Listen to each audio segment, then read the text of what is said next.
Mighty Blue on the Appalachian Trail, the ultimate midlife crisis. Join Steve and his guests every week as he staggers from Georgia to Maine.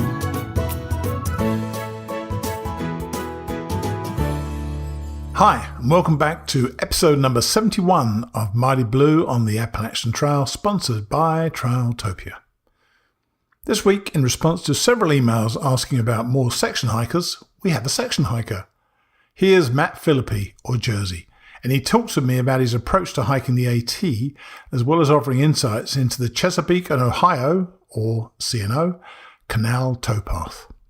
It's a fairly lengthy 184-mile hike, and if the ups and downs of the AT fill you with dread, it is a pretty flat path that will give you some flavour of a long-distance hike. I remember very well that part of the hike when it merged for a few miles with the AT. As you leave Harper's Ferry, heading north, the towpath is an almost flat, tiny incline that leads you alongside the Potomac for about 3 miles before heading up back into the hills. Matt will be along in a moment. Also today, what's that? Come and get it, dinner! Ooh, sounds like it's time for a bit of dinner. Do you remember those cold, wet evenings on the trail when you pitched up at a shelter and there was nothing you would have rather had than a beautiful, hot, home-cooked meal?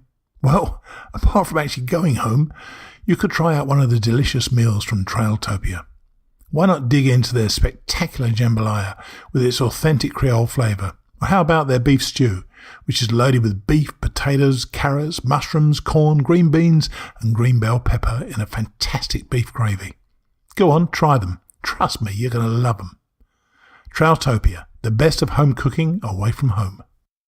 And I was about to say before that bell took out my eardrums, we've got Dr Lynne today talking about arthritis and joints. Now, just in case there is any doubt before you get too excited, the joints are not the type preferred on the trail in the so-called safety meetings. Arthritis and joints should have been a clue, a bit like ham and eggs, but I just wanted to manage your expectations in that regard. Also, I've moved on to Chapter 8 of Walking with Spring, and Earl Schaefer is suffering the horrors of Roxylvania. It was quite a long chapter, so I'm breaking it down into 2 parts again, and this week we have got Part 1. So now, let's talk with the guy sampling the AT one section at a time. Here is Matt Philippi.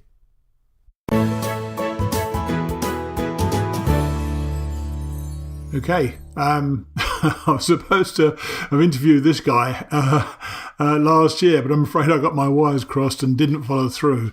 This is Matt Philippi. How are you? I'm good, Stephen. How are you? I'm pretty good, thanks. And I know when we spoke last year, you were working on your hiking quite a bit for last year. So perhaps it's just as well that we left it so long, because towards the end of this conversation, I'm going to start talking to you about one of the shorter trails, which I was asking for people to come on the show to talk about some of the shorter trails. And you mentioned in a recent email that you've been on the C&O Canal Towpath. So we're going to talk about that one later, okay? That's fine. Okay, lovely. So first of all, I guess, how did you find the AT and how long have you been hiking it? I don't actually remember what drew me to the AT, or at least to the idea of hiking on the AT. Yeah. But several decades ago, my sister and I actually did 2 miles up on the AT up in Roxylvania. And and then I hadn't done much at all until I moved to Maryland, which is when I started really in earnest completing different sections along the AT in Pennsylvania, Maryland, West Virginia, and Virginia. Right. Are you trying to knock off different sections and go to somewhere new each time?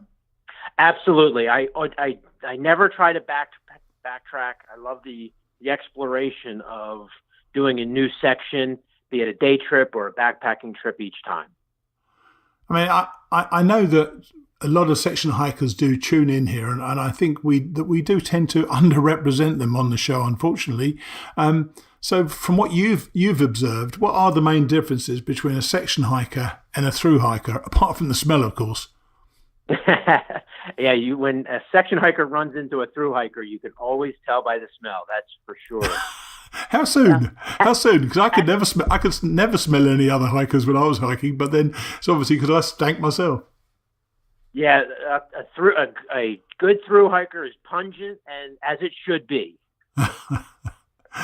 Yeah. So what are the differences? In your observations. At first, every time I would start a new section, be it a day hike or if I was out for a long weekend doing a backpacking trip, I always had to reestablish my trail legs. I bet. Yeah.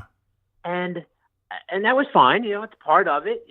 But then as I started doing more day trips and more backpacking trips, even though they may have been weeks apart or months apart, I felt that my stamina and my trail legs were with me from the beginning. Wow. Yeah. So, I haven't been on the trail in a couple months, but I'm planning on some work in the spring. And my feeling is I will have to reestablish my trail legs again. I know that feeling. I went on the trail last year, and after 2 days, I wondered if I'd ever done it. I was so exhausted. I was in a terrible state. I really was, because it is quite a challenging. Most of the AT is quite challenging in terms of ups and downs, isn't it? Oh, absolutely. And then right now I'm working in Pennsylvania, so of course the rocks will absolutely tear up your knees, tear up your boots, tear up your feet. And tear up your soul, actually. I found it was sometimes quite depressing. You come around the corner, you think, this can't last much longer. And you've then got another 100 yards of rocks to the next corner, and you're then pretty sure there's going to be another 100 yards beyond it, aren't you? Exactly. Or when you come to no rocks, you're like, oh, thank God I'm done. But of course, there's a whole new boulder field staring you in the face. Yeah, so you're one of these unfortunate people then who has to do that thing called WORK, I presume. So when do you fit your hikes in? Is it normally just weekends or just days? How do you knock off these sections?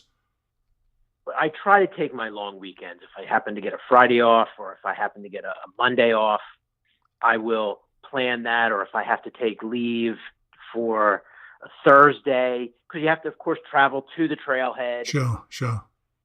And then, of course, you have to get picked up on the other end.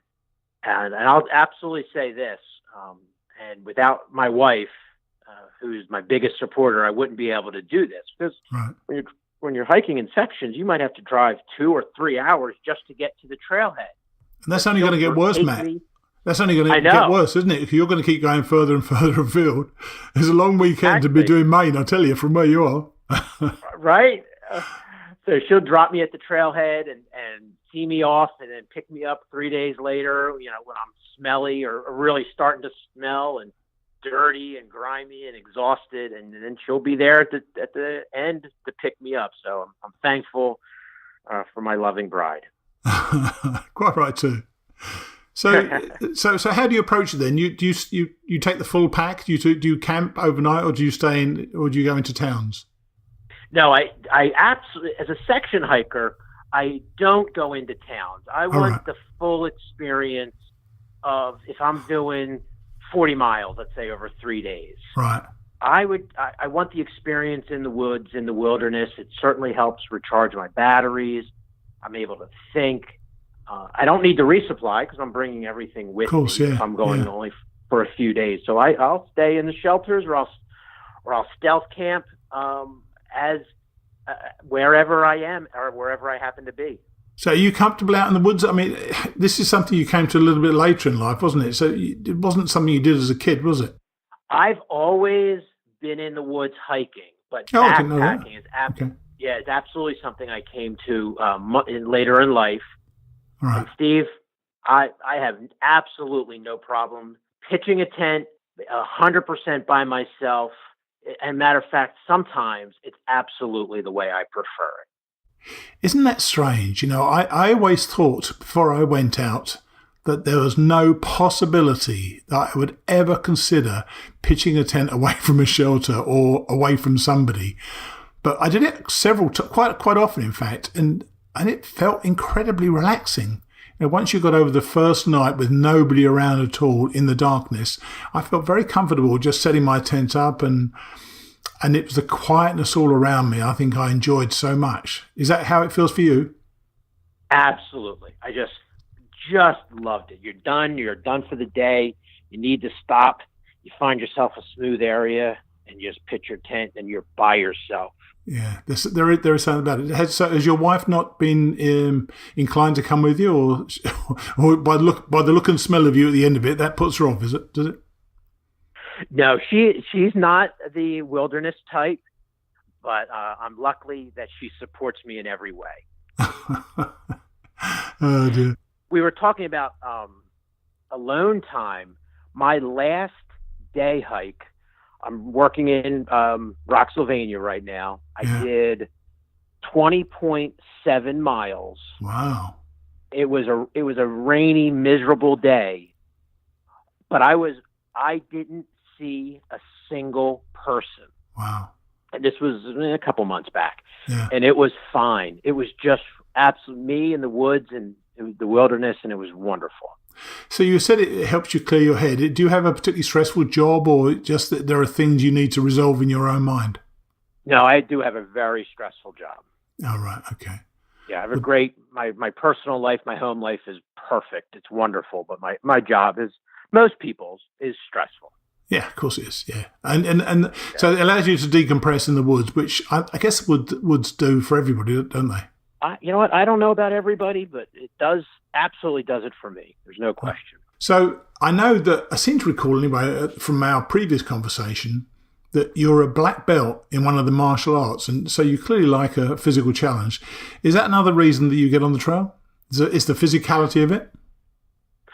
Well, there's two reasons that I can think of, and one, absolutely. I will, at least for me, hiking the AT is hard. It's not like I can just stroll around and have. It's hard. The ups and downs, the rocks. Yeah, I've got to tell you, starting in Pennsylvania is a bit of a tough place to start. Yeah, but it's hard. And yes, I absolutely love the physical challenge. If I'm going out for again a day or for a long weekend. Like most people, I'll plan it, and if I 10 miles, this is my first opportunity to pitch my tent. If I get there, I feel good. It's early enough in the day. I have a second goal and a third goal, and always trying to reach that third goal. But if you can't, you have bailout points. Yeah, of course, yeah. But the other reason I love being out there is the exploration. I try not to double back. I try not to hit the same part of the trail, and there's always something new. It's not just woods. It's different woods. It's different trees. You're crossing a road. You're coming across a bridge. The animals, the different intersections, the people you run into. It's absolutely never the same. No, I totally agree. And a number of people in recent shows have talked about the potential for boredom on the trail. I don't think I ever got bored. I'm sure you don't, because you're not out there every single day. But it is such a varied place, and every time you just come around a corner, you suddenly see a view. It's just an amazing thing every time, isn't it? It really is. I could never imagine being bored. I'm not a thru hiker, so I can't speak to that experience, but I've never been bored. And you're absolutely right. The views that you get. I've completed all of Shenandoah, and oh my God, some of those views are just beautiful. And sometimes there's every 5 feet or every couple miles, you have another beautiful view. I saw most of my bears in Shenandoah. I saw 4 jumping out of a tree at once, and that was a thrill. Did you see many bears when you were out there? Gotcha. Actually, I've only seen one bear. It was in Shenandoah. I was hiking along. I was Sobo, and I heard a big rustling in the woods. But it makes you jump, doesn't it? It really makes you jump straight away. It made me stop. Snakes make me jump, but the bear made me just stop, and I couldn't see him. So now I'm walking along, and now I'm, of course, much more cautious. And it was a teenage bear ran right across the trail about 20 yards in front of me. How'd you feel? Feel okay? I felt fine. And you know what else I felt is what we hear on your show and when you read the books, that the bears are more scared of us than we are of them. Yeah, he didn't want anything to do with me. Yeah, And nor do the snakes. Getting away from. I mean, nor do the snakes really, but they always make me jump. But but really, they don't have anything to do with you either. They don't have anything to do with you either. Yeah. Have you done the bit in Pennsylvania out of Lehigh Gap where you climb up to the Superfund site? No, I haven't been there yet. That's probably for the fall. That's so exciting. To me, it was the first time I realised that this rock scrambling was for me. I used to do it as a child. I used to, scramble over rocks as a child when we used to go on holiday in Wales. And it was extraordinary. And I got my first indication of what it was going to be like in New Hampshire coming up out of there. And I would recommend that to anybody. It's so exciting. You get near the top, you look down and take a photograph down, and it feels like you're hanging over the edge of the world. It's absolutely awesome. I really loved it. Now, I can't wait to get there. Oh, yes, you've got to do it. You really, really have got to do it. And then there's this beautiful walk along the top, overlooking this magnificent vista out in the open. I just absolutely loved it. Now, you also mentioned, from my notes last time, you mentioned knee surgery. Was that upcoming or was that in the past? My knee surgery was last year. All right. So it's been a year. It was a complete success. Right. As you had mentioned earlier, both my knees are pretty bad, and that's from my martial arts training. I'm sure. That's exactly what I was thinking. Yeah, I'm sure that must really impact your knees. Yeah. I played a lot of football as well, and I hurt my knee getting on the subway. Yeah. And I went in for surgery, and I am so thankful that I did. Could I have lived with the pain? Sure. Yeah. But my knee now is better than it ever has been. So really? I'm really thankful. Wow. And I was back out on the trail probably several months. It was 3-6 months. I was back out on the trail after my knee surgery. Well, my knee's starting to suffer now, and I really want to get out hiking somewhere later this year. So I probably need to do something about it. But I'm always reluctant to go under the knife. But was yours impacting your hiking at the time? Is that why you had to do it, or it was just a general gradual deterioration that you knew there was something that was going to need to be repaired at some stage? No, my bad knees weren't hurting my backpacking at the time. All right. But once I injured it, then I would not be able to get back out on the trail if I didn't get it fixed. Right. So tell me something about the experience of a section hiker in terms of gear. Are you always looking out for new gear, or as a section hiker, do you tend to stick with the same stuff, or are you constantly looking to shave ounces off your pack like most of the thru-hikers seem to be doing these days? Well, a little bit of both. I cut the handle off my toothbrush. Just oh like no! A lot of people. Oh, absolutely. I certainly didn't do that. That's funny. But I'm not always out on the hunt for new gear. Hiking the AT as a section hiker, I love doing it, but it's my hobby, and so I'm not always out looking for my new gear. If I have something that works, I stick with it. Yeah, sure, of course. I have to replace my boots. So now that I have to, I'll go out and buy new boots. But unless I had to, no, I'm not going to go spend the money to shave a few ounces. I actually noticed the section hikers I met, particularly the guys, nearly all of them had boots, as opposed to a lot of the thru-hikers seem to go for shoes these days. Maybe it was just something I noticed for people my age, but boots for me was still the only way. But I think it's partially because of the ankle support. What about you? Absolutely. I don't even think I would want to hike, especially in the AT with trail runners, that the mid-level boot for the ankle support, just as you said, is the only way I think I'll go. Absolutely. Yeah. Well, you're not as old as me, I know, but you're in your 40s, aren't you? I think you're in your 40s. Yeah, I'm 48. Right, yeah. So I think us slightly more vintaged variety tend to worry about our ankles more than some of these youngsters. Right, now, when you wrote to me recently, because you were actually going to come in on our Fat Guys Back in the Woods trip last year, weren't you? I was hoping to. It didn't work out for me. No, it was a lot of fun, I tell you. It really was a lot of fun. And you wrote to me recently, you mentioned that you'd be happy to talk about this other shorter trail, the C&O Canal Towpath, which actually does touch the AT as well, it's part of the AT as well. And tell us about it. I know it goes from Washington, D.C. to Cumberland, Maryland, but that's about all I know about it. So what have you done? Okay. Have you done it all? Yeah, over about a year and a month, a colleague of mine and I hiked the entire C&O Canal Towpath. It's 184.5 miles. Wow, it's not short, is it?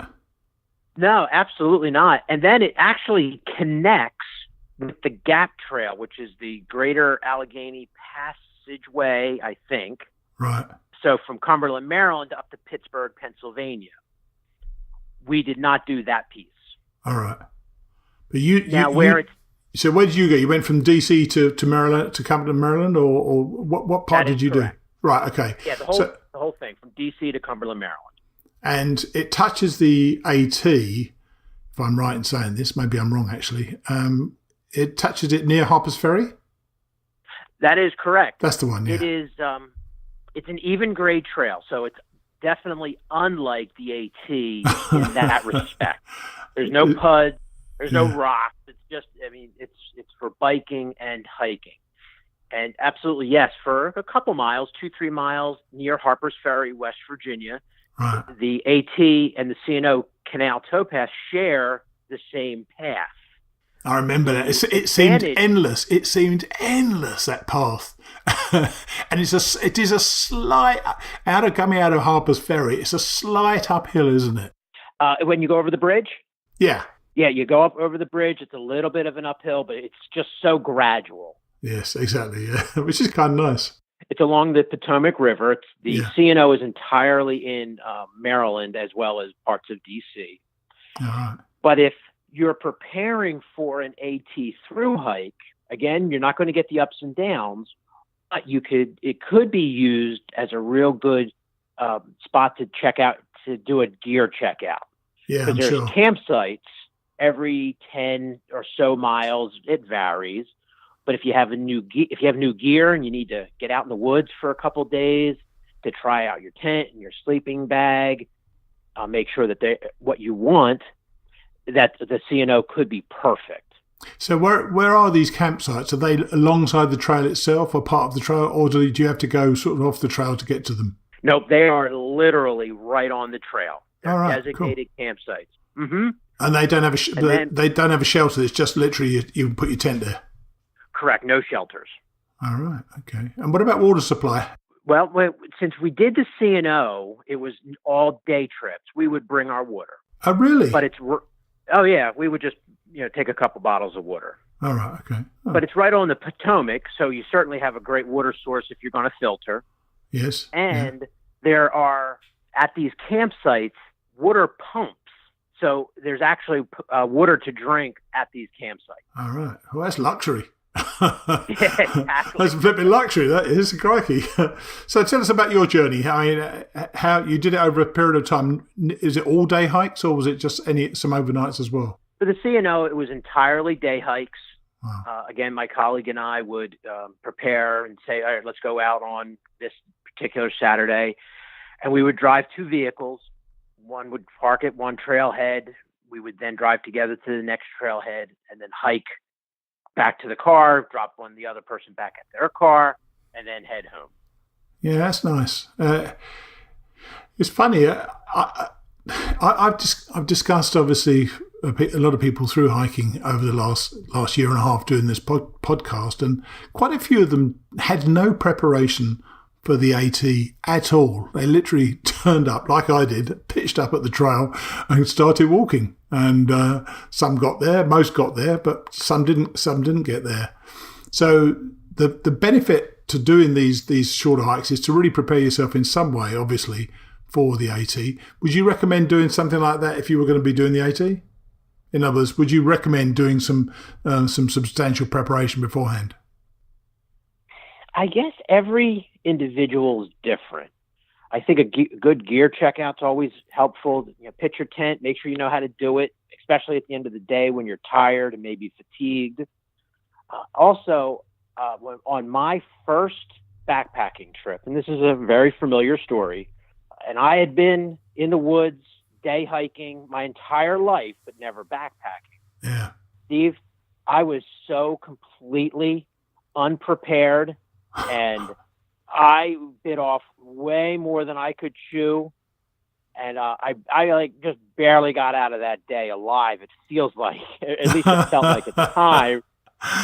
Great learning experience, but man, should I have done some prep work ahead of time? I absolutely should have. I would think your background doing martial arts and discipline and things like that tends to lead you towards that sort of attitude and approach, needing to prepare and be disciplined about things. For those of us who have no martial arts or any discipline in our lives, I think starting at the top of the mountain was a fantastic way for me to do it. And I think that if I prepared too much for the AT, I don't think I would ever have done it. And certainly, had I known what it was going to be like, I definitely wouldn't have done it, because it was so much harder than I ever imagined it would be. And had I realised how darn difficult it was going to be, I don't think I would have attempted it. So I'm really glad I didn't know how difficult it was going to be. There you go. Yeah, I mean, it's kind of, you're right. We're all very different in our approach to these things. It's very important that we recognise what our strengths and what our weaknesses can be sometimes. So do you Absolutely. do you see a through in your future, or is that not of any interest to you at all? It certainly would be if I had unlimited time, unlimited resources. Would I love to do it? Sure, but I don't. So I don't want to. I don't want to put that on my horizon if it's just something that might not happen.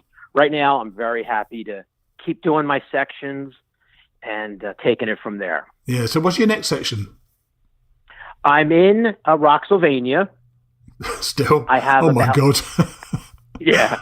I have about 50 miles of trail that's missing from my furthest point, which is Port Clinton. All right. And my southernmost point, which is Rockfish Gap at the southern end of Shenandoah. I have about 50 miles in Pennsylvania that I haven't completed, and I will connect those two sections. Right. So have you done Port Clinton, that walk down into Port Clinton? I've done the walk down into Port Clinton. Absolutely. That was tough. Not the walk.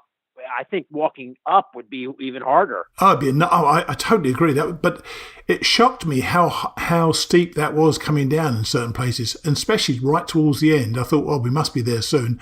And then it just got steeper and steeper and steeper. That was one of the toughest days I remember, going downhill into Port Clinton. Steve, when I did it, it was a torrential downpour. I was soaked.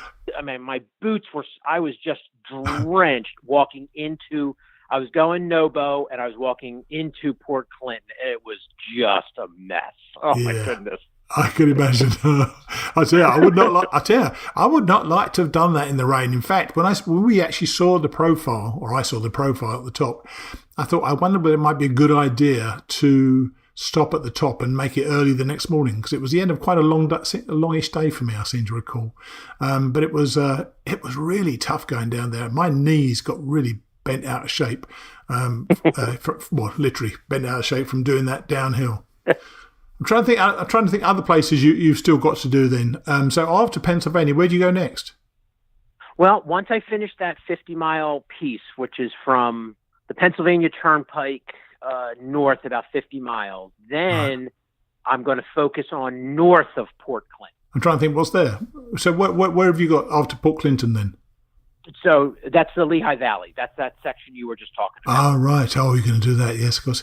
I'm terrible at getting these things in any sort of order, unfortunately. I can't recall. I remember all the things, but I don't remember the order I came to them in. Yeah, it was. It's all jumbled up in my mind all these years later. It would be the Lehigh Valley, that Superfund site, that section you just talked about, and then into the Delaware Water Gap, and then into New Jersey. Yeah, that was an unexpected one for me, New Jersey. That was so much lovelier than I expected it to be. I'd only ever been to Newark before, so my expectation of New Jersey was somewhat limited, I've got to tell you. But it was beautiful. It was absolutely beautiful. Well, look, well done for you for doing the C&O, and I think it's to have done something like that, we all get this sense of achievement. I know that when I went back on the AT last year, even though I was only on it for a week, I got a real sense of achievement doing 60 miles or 70 miles rather. And, any little section that you do or any part that you do is just a great feeling, isn't it? When you get off it, you feel like and one of our guests said recently, actually, felt like she had her own Katahdin at the top of another mountain. It wasn't Katahdin itself, but it was the top of a mountain, and that was the section that she wanted to do. And I think that finishing that must have been giving you a lot of satisfaction. It absolutely did. My colleague and I, we went, there's a mile marker, the 184.5 mile marker. We took our pictures with it in the same way. Yeah. A thru-hiker gets their picture up on Katahdin. Absolutely. Yeah. And I think it's important to recognize those things and celebrate them when you do them as well. Yes. Yeah. The other nice thing about the C&O, as you mentioned, it shares a couple miles with the AT. So if you're actually planning on the AT and you're using the C&O to help you prepare, you could go northbound up into Weaverton Cliffs. That's right. And get a piece of the AT, or southbound after Harper's Ferry, hop on the AT in Northern Virginia down to Keys Gap. I don't remember Keys Gap. I wish I remembered more of it, and I wish I had it more in my mind, the order of it as well. But I very much remember the towpath. It just seemed to go on forever, and it was ridiculously hot the day I did it as well. I remember that. It was absolutely boiling. Oh dear. Well, look, it's been lovely talking to you. I'm really glad we did this. I'm sorry I left it so late, but you've been able to share with us your experiences on the C&O Canal Towpath, which is always very helpful. And just for people to know that there are other things out there, and there are other ways of doing the AT and getting involved or getting on the AT. And, I appreciate you spending the time chatting to us. Absolutely, Steve. I enjoy both of your podcasts on a weekly basis when I'm commuting to work. I listen to them on the train. Cool. And thank you for what you do for the trail community, because without you and many, many, many, many other thousands of people out there supporting the AT, it just absolutely would not exist. Yeah, you're absolutely, well, I wouldn't say me, but the others certainly, yeah, I appreciate it. Thanks for your kind words, and we'll chat again soon sometime. Absolutely. I would enjoy that at any time. And don't forget, you must come to the Fat Guys Back in the Woods at some stage. Yeah, I know. They're talking about Maine this year. Yeah, I know. That might be tricky for me, actually. It might be really tricky for me as well. Yeah, but, hey, I'm glad to be part of the conversation at least. Yeah. Okay, Matt. Well, good talking to you, and we'll catch up soon. Thanks, Steve. Cheers. Bye. Bye.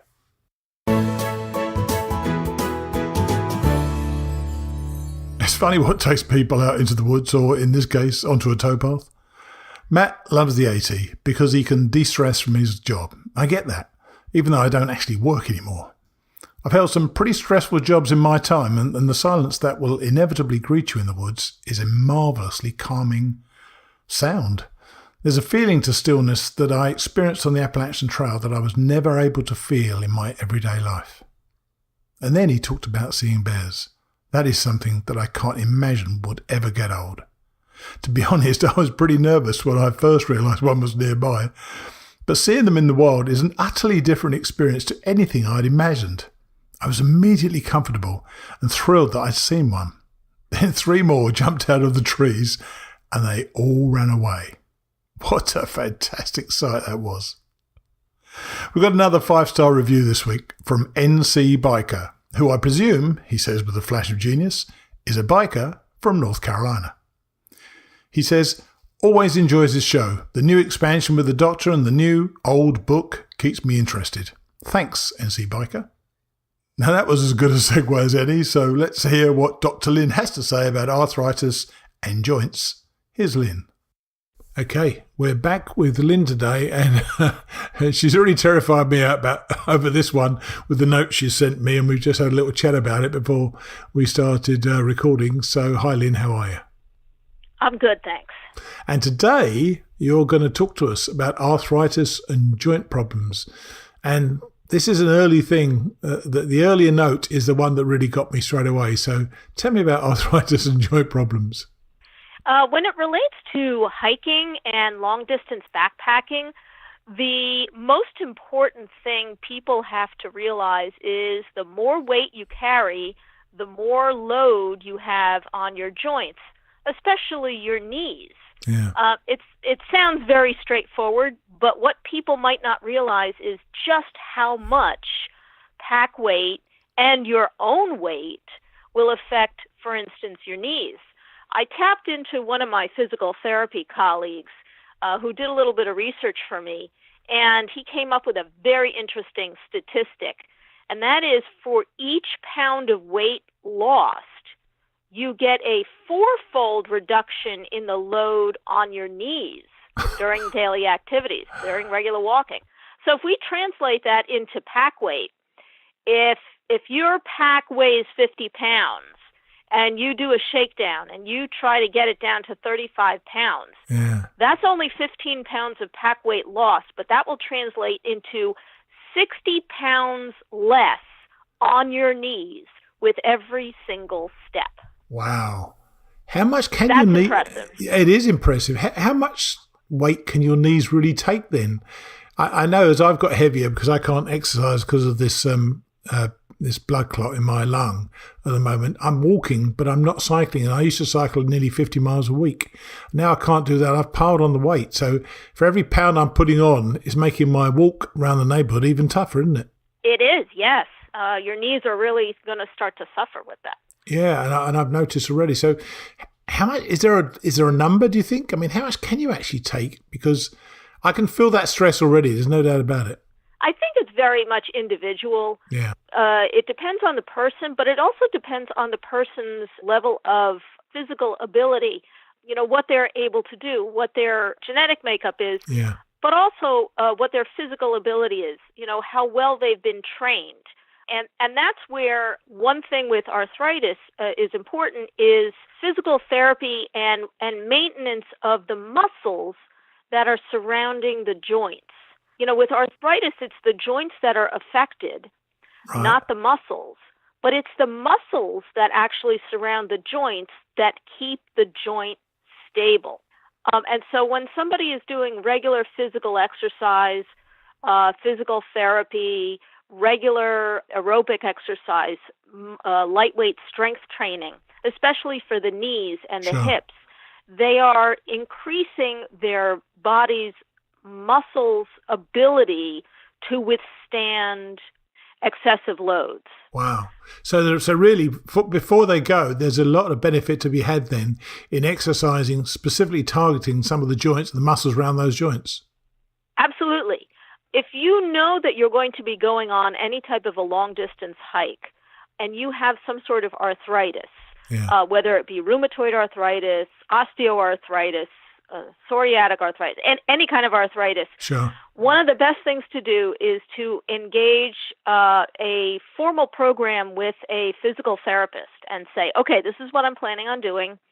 I need to be, again, in the best shape possible that I can be so I can minimize my risk for developing injuries on the trail. Do you know how I prepared physically for the trip? I deliberately put on 15 pounds in weight because I knew I was going to lose so much, which is terrible. I know. I'd already lost. I got down from about. There you go. That's 60 pounds more on your knees. I know exactly that. I know. This is what's horrifying me when I think about it. I went down. I deliberately dieted down from about 240 pounds to 210. And I went up, started sliding back up again to 220, and I deliberately put on another 15 or 20 pounds. So when I went, I knew I'd be losing a lot, and I did lose about 60 pounds. And I suppose that's what I would say is that they must be the dangerous miles, particularly for men, because they seem to lose more weight than women on the trail. The dangerous miles must be those early miles when they're at their highest weight, aren't they? I mean, I lost 40 pounds in the first 5 weeks, which is a 160-pound load on my knees, which is extraordinary. Yeah, and it's not just the amount of weight that you put on and then take off, but also you're not in as good a shape at the beginning of the trail as you are at the end of the trail. True. And oftentimes, not only are you losing fat, but you are also losing muscle, and that can definitely affect your joints as well. So it's a very delicate time the first couple of weeks on the trail. Again, don't want to scare anybody, get out there and hike, but that could be a time because of multiple reasons that you could be more prone to injury than later on in the trail. Well, I think for me, as a lot of men, I can't speak obviously about the experience of women, but I lost most of my muscle in my upper body, and that was probably less harmful in relative to my legs. So my legs were huge when I finished. I had the T-Rex look and this huge lower body and this pathetic upper body, and I think a lot of men seem to finish that way as well. Yes, but don't forget, that's at the end, 6 months later. In the beginning, true. The first few weeks, when you're you're utilizing a lot more and you're probably not increasing your protein intake as much to repair your muscles, that's where the damage could occur. Right. Now, one thing you told me, which was amazing as well, for those people who don't use trekking poles, you kind of need to listen to this bit. Tell us about trekking poles, Lynne. So trekking poles, again, that's a very personal thing. That's a hike your own hike thing. Some people hate it, some people love it. I happen to love it.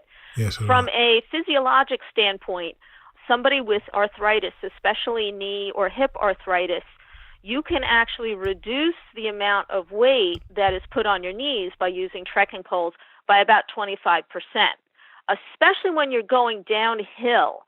That's very effective. Right. Because you've got gravity going with you. So it's pushing you plus your pack down the hill at a more intense rate on your knees. Yeah. So that's one thing for people with arthritis to really consider is the use of trekking poles. Well, I found I really got into a rhythm with my trekking poles. It was like, they were almost attached to your arms, aren't they? When you're hiking, when you're doing 5 million steps, you get used to using them, don't you? So I love my trekking poles. So do I, totally, every time. Yeah, I go nowhere without them. And when I fly out west to visit my brother and I can't take them on the plane, I'm like, wow, this is rough. I'm tempted to buy a pair out there and just leave them out there because then I can have them when I need them. Now, talk to me about pain relievers for increasing the increased pain of arthritis in joints. Because I know there's a piece in this you don't want to tell me, I know. Oh no, I actually do want to tell you because it will verify the fact that I really do my research. I did a lot of research for this particular set of recommendations because I really wanted to give people as healthy a choice as possible. Of course. And I really wanted scholarly articles. I didn't want these lay press recommendations. I wanted hard, fast research evidence. And for people who've been following us all along, you know my views on vitamin I. But in the sense of arthritis for helping relieve pain, ibuprofen is one of the best remedies for pain relief. Yep, I'm saying it right out there. Hey, Garland. They also recommend topical anti-inflammatory gels, which can be very effective. That is a prescription, as well as a medication called tramadol. That is effective too. It can cause you to feel sometimes a little dizzy or unsteady. So that's helpful when you're going downhill. Yeah, it's really helpful when you're going downhill. I would maybe recommend that for the evening or something like that when you know you're not going to be walking a lot. And good old-fashioned Tylenol is good as well. And then I got into looking into some of the supplements like glucosamine, turmeric, and fish oil. And there was not a lot of really good evidence for any of these. The glucosamine chondroitin was not found to be statistically helpful in pain management.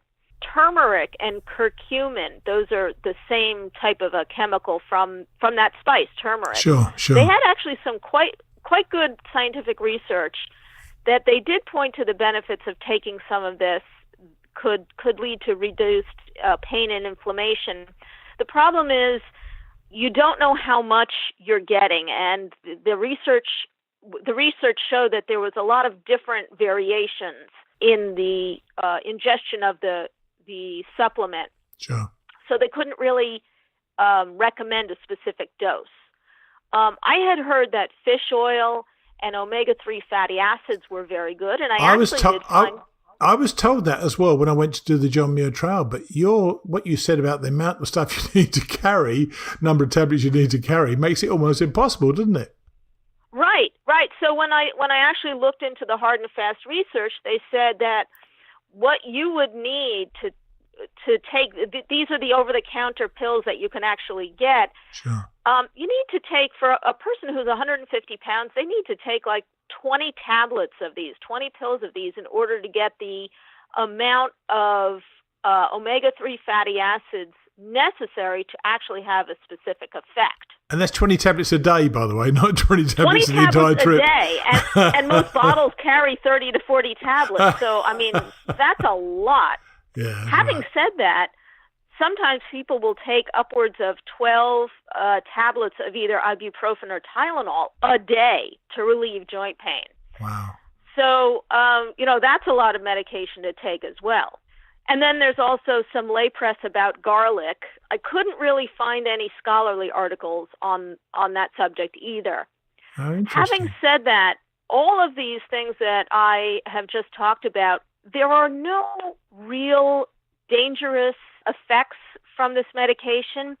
And if you want to go and try it out yourself and see if this does help you, then by all means do it. Most of the scholarly articles, again, that I read said, well, while we don't really find a statistical significance, there's certainly no harm in trying it and seeing if it is effective. So the bottom line is that there's only definite benefits from low-impact aerobic and aquatic exercises, you've said to me. And that's interesting, doing a bit of, going into the pool and working out there, strengthening programs and weight loss. And weight loss sounds to me, on the numbers alone, to be the best benefit of all, doesn't it? Yes, that if you're looking just specifically at numbers, weight loss is one of the best ways to minimize your pain and further injury to your joints if you have arthritis, or even if you don't have arthritis. Yeah, that is amazing. But and I feel this particularly being so overweight now. And I know that I need to do something about it because I know I can feel the impact upon my knees, as I say. So there's definitely something to it. My knees are carrying a burden now of over 1,000 pounds of weight. When I think my goodness! Exactly. So think about that. Yeah. Anyway, that's great, Lynne. Thank you so much. That's really helpful, and I really appreciate it. And we're kind of running out now of illnesses and injuries to cover. We've just got a couple more things to talk about. We're going to circle back in a couple of weeks' time on the impact of post-trial depression and the responses we've had so far, which have been very interesting, and continue to bring those in if you can, you guys. And one more on nutrition. I think we're then done, aren't we? I think so, yes. Unless you can make up some other illnesses on this trail. I want everybody to be happy and healthy on the trail. That's my goal. I know you do. Well, thanks, Lynne, and I'll speak to you soon, all right? All right, take care. Cheers. Bye. Bye-bye. How about that? I'm currently loading up my knees with over 1,000 pounds of stress. Oh, my God. That cannot be good. There was some really good stuff in there, I thought. And while I know that Lynne's run on the show is coming to an end, and I'll be sad to see her go, why don't you write in specific medical questions that she may not have covered, and we'll knock them all out in one section.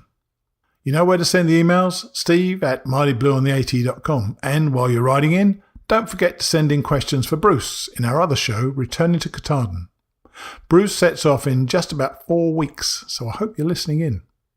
And of course, while you're there, pop on to trailtopia.com to see what our sponsor has got to say.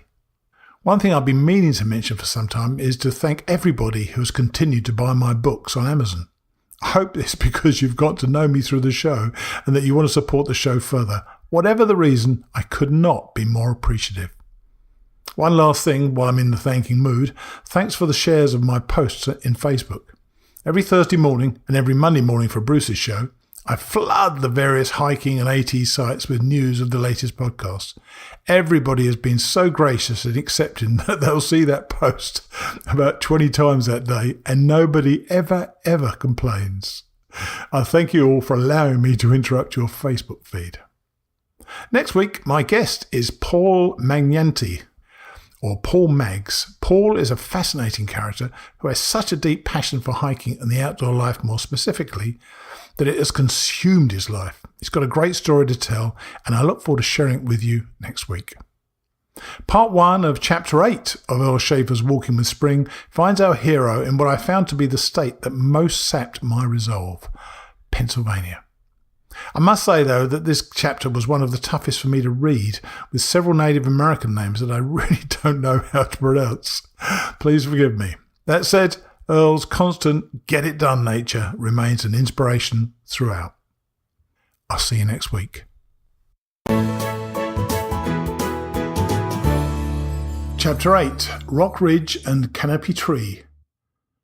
With the touch of the mountainy breeze gently swaying the canopy trees to a restless refrain, on the rock ridge that pierces the sky and in deeps where the brook voices cry, shall we venture again.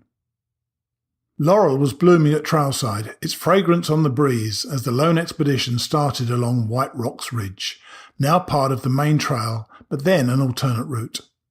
It is very scenic, much like the timberline of New England in miniature.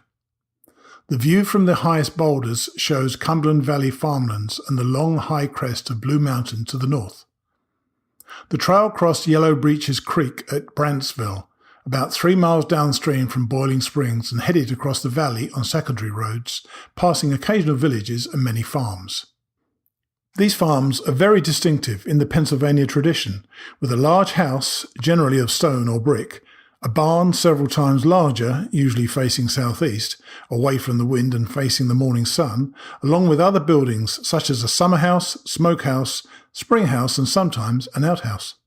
The trail crossed Route 11 in the centre of the valley at Silver Springs at an old tavern, believed to be the first stone building west of the Susquehanna in Cumberland County.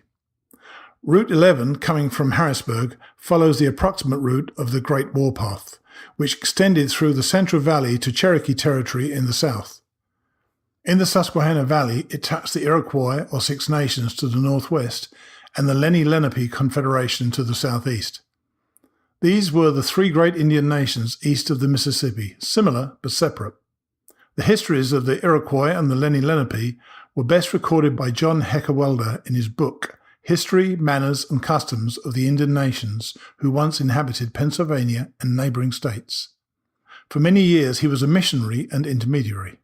The Iroquois controlled the region from the Great Lakes into the valleys of the Allegheny, St. Lawrence and Upper Susquehanna rivers, with the Seneca as the leading tribe. The Lenni-Lenape extended in a loose confederation from Maine to Virginia, with the Delaware as the central and largest tribe.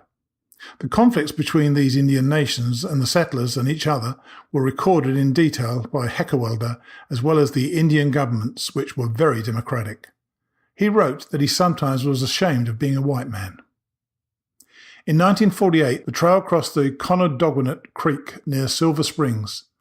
The stream winds through Cumberland Valley, a beeline distance of about 50 miles, but at least 5 times that far along its banks, emptying into the Susquehanna north of Harrisburg. Connedoguanet is as wide as many a river in other parts of the country. Afternoon shadows were slanting across the smooth, reflective surface as I passed, creating a scene of picturesque beauty. In one village, I heard one woman say in a loud whisper, "I wonder where that guy's going." The other answered, "He's on the Appalachian Trail. It turns right there." Farther on, a group of horseback riders came along, the shod hooves clattering on the road surface. A man hunting asparagus along a fence row insisted on giving me what he had gathered. Near Blue Mountain, a group of teenagers in front of a house stared humorously. Climbing the winding road towards Lamb's Gap in the twilight, I came to the trail turnoff on the crest and stopped. That night I heard in the stillness a remarkable and ominous sound, millions of inchworms munching tree foliage overhead. Along the ridge in the morning, a large black snake refused to straighten from tight coils so it could be photographed. In southern Virginia, one just as large kept straight as a stick and refused to coil. Several more miles of level trailway, typical of Blue Mountain, brought me to Overview, above the Susquehanna, the wide and shallow river. To the south sprawled Harrisburg, state capital of Pennsylvania and once considered for the national capital. To the north stretched Enola Railroad Yard, one of the largest in the world. Spanning the river in the gap was the famous Stone Arch Railroad Bridge, one of the longest in the world. This scene has been described by writers as one of the most picturesque scenes anywhere. The trail descended steeply to the highway by the river, where a sign directed hikers to cross at the highway bridge at Harrisburg, several miles downstream. The railroad bridge was considered too dangerous. I wanted to visit the city anyway. First stop was a shoe repair shop on 5th Street, where an extra layer of sole was added before half soles and heels. These repairs put the bird shooters in good shape again, and they lasted the rest of the way. True moccasin construction with leather all the way under the foot is by far the strongest construction. These boots were elk hide, one of the best leathers to withstand frequent wetting and drying. I doubt that it is available now. Next on the list was a pair of mountain cloth pants and some socks. Along Front Street, some hitchhiking college students gave me the usual, "look at that character," stare. During the French and Indian War, a series of forts was built along Blue Mountain under the direction of Benjamin Franklin, a man who seemed capable of almost any task. Fort Hunter was the one by the Susquehanna in Dauphin Gap.